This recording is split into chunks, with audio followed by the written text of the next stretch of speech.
Now What's let's next? queer up the world view. Overnight Moscow police raids in gay spaces have begun reminding us of Germany in 1939.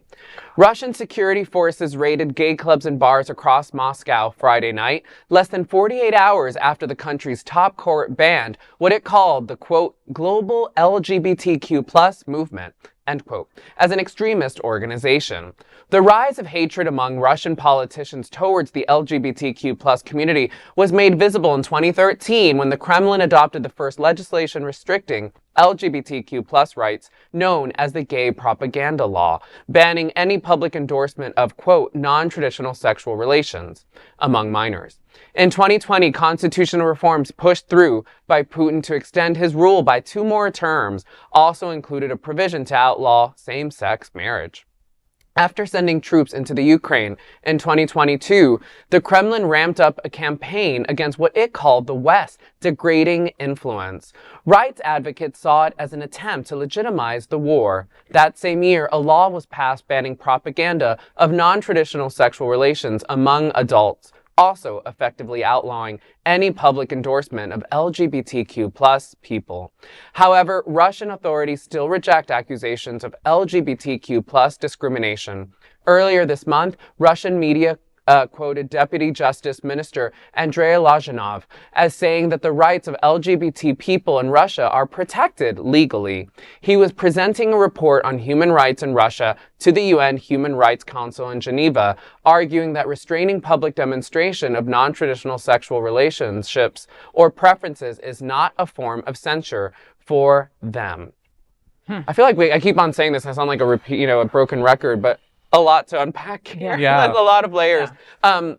And truth be told, as I was reading that, the first thing that comes to mind is kind of the story we read earlier, right? That is like about kind of when people are telling you who they are, listen. Yeah. The kind of reframing of this is like, no, we're protecting LGBTQ people. Then where are the protections for LGBTQ people, right? Yeah. Like, how are you not?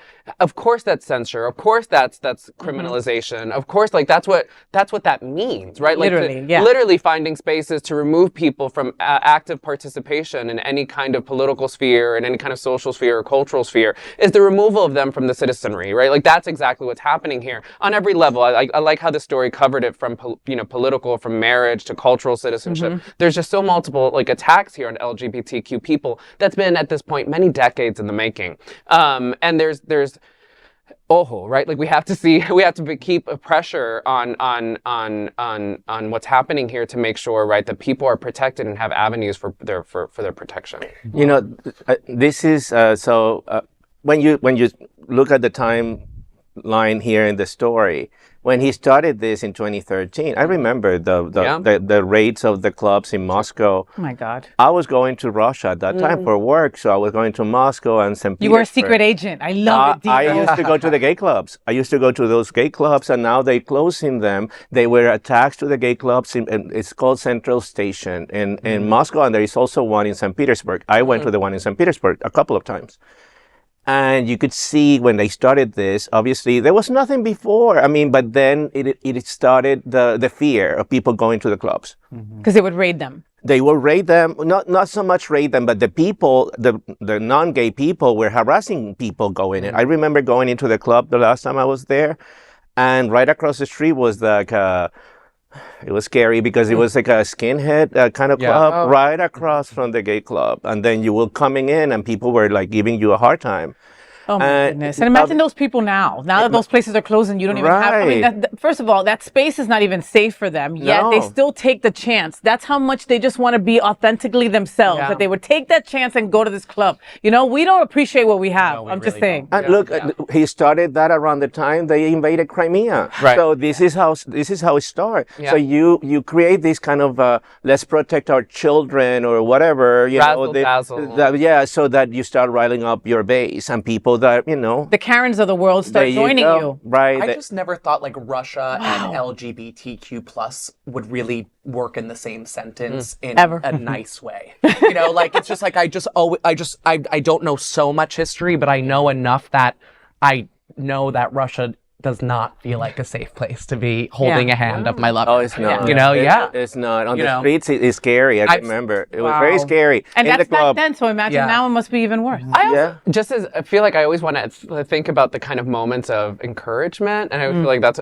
but like the people, the defiant voices within Russia who are really, like there are lots. And like I keep thinking, I just saw this incredible exhibition. I was in Montreal for work of Pussy Riot, this feminist collective that's incredibly queer in its origins, that has been really protesting, right, and at massive risk to their health, to their well-being, well-being, to really attack the politics of LGBTQ exclusion, of discrimination, of feminist collective, of dictatorship, of authoritarianism, of censorship. Like that there are so many, and I take so much inspiration from those kind of feminist collectives that are doing so much work for all of us, because that is like, in that way, right, we can see shared histories and shared moments of camaraderie. If you want to understand a lot of what's happening with the LGBTQ community in Russia, in all Russia, there is a wonderful documentary called Welcome to Chechnya. Okay. I've heard of that. It came out a few years ago, or it won awards. Very, very good.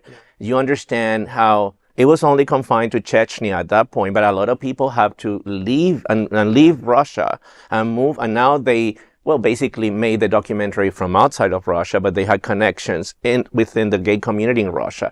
It's amazing. It tells you how this all started up many years ago, and now they're cracking it up. Yeah. Now this is like in full force now. Yeah. So it's not confined to Chechnya anymore. So now it's the whole country, and a lot of people are going to be leaving Russia, unfortunately for them, and unfortunately for our gay brothers and sisters in Russia. It's very difficult for them to migrate at this point. Nobody really wants to. Nobody wants to let them in. They're closing borders, so they can't go to Finland. They could before, now they can't. They can't. So it's very difficult. They're basically trapped there. So wow. Well, our thoughts go out to all those LGBTQ plus folks out there in Russia, because again, we still exist. We're everywhere. That's exactly. Okay, you may try to silence us, but our voices are loud no matter what.